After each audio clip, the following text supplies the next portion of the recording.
नमस्कार, स्वागत है आपका एचसीएन न्यूज में और मैं हूं आपके साथ निशा कश्यप। सनातन धर्म में पूरे वर्ष में 24 एकादशी के व्रत पड़ते हैं, यानी हर माह में 2 एकादशी होते हैं। हिंदू धर्म में एकादशी तिथि का अत्यधिक महत्व होने के साथ ही एकादशी के व्रत को सभी व्रतों में सभी से सर्वश्रेष्ठ बतलाया गया। विष्णु की पूजा होती है। एकादशी व्रत को नियम के साथ करने पर मनुष्य के सभी पापों का नाश होता है और मोक्ष की प्राप्ति भी होती है। इन्हीं एकादशियों में से षटतिला एकादशी का भी अपना अलग महत्व है।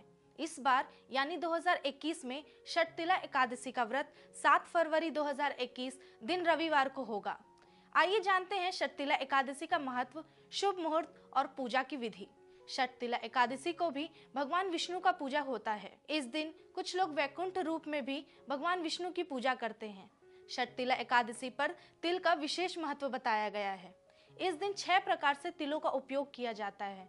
षटतिला एकादशी के दिन तिल का 6 तरह स्नान, उपटन, आहुति, तर्पण, दान और सेवन से पापों का नाश होता है। तिलों के इस उपयोग के कारण ही इसे षटतिला एकादशी व्रत कहा जाता है। इस दिन तिलों का उपयोग परम फलदायी माना गया है। वहीं ये भी मान्यता है कि षटतिला एकादशी का व्रत करने से वाचिक, मानसिक और शारीरिक पापों से मुक्ति प्राप्त होती है। एकादशी तिथि का प्रारंभ फरवरी 7 रविवार को सुबह 6:26 से होगा।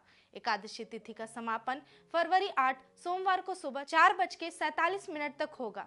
षटतिला एकादशी के पारण का मुहूर्त फरवरी 8 सोमवार को 7:05 से 9:17 तक रहेगा, जिसकी कुल अवधि 2 घंटे 12 मिनट होगी।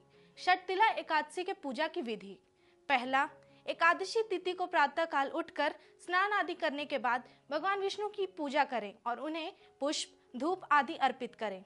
दूसरा, इस दिन व्रत रखने के बाद रात को भगवान विष्णु की आराधना करें, साथ ही रात्रि में जागरण और हवन करें।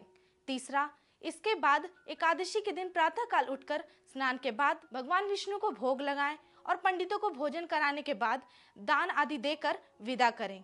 इसके बाद ही स्वयं अन्न ग्रहण करें। इस बात का विशेष ध्यान रखें कि एकादशी की तरह ही षटतिला एकादशी व्रत के नियम भी दशमी तिथि से ही आरंभ हो जाते हैं। इसीलिए दशमी तिथि के दूसरे भोजन के पश्चात कुछ न खाएं, ताकि आपके पेट में अन्न का अंश न रहे। षटतिला एकादशी पर तिल का महत्व क्या है? अपने नाम के अनुरूप यह व्रत तिल से जुड़ा हुआ है। तिल का महत्व तो सर्वव्यापक है और हिंदू धर्म में तिल बहुत पवित्र माना जाता है। विशेषकर पूजा में इनका विशेष महत्व होता है। इस दिन तिल का 6 प्रकार से उपयोग किया जाता है। पहला, तिल के जल से ही स्नान करें। दूसरा, पिसे हुए तिल का उपटन करें। तीसरा, तिलों का हवन करें। चौथा, तिल मिला हुआ जल ही पिएं। पांचवा, तिलों का दान करें और छठा, तिलों की मिठाई और व्यंजन बनाएं। मान्यता है कि इस दिन तिलों का दान करने से पापों का नाश होता है और भगवान विष्णु की कृपा से स्वर्ग लोक की प्राप्ति होती है। ऐसे ही धार्मिक वीडियोस के लिए बने रहे हमारे साथ। धन्यवाद।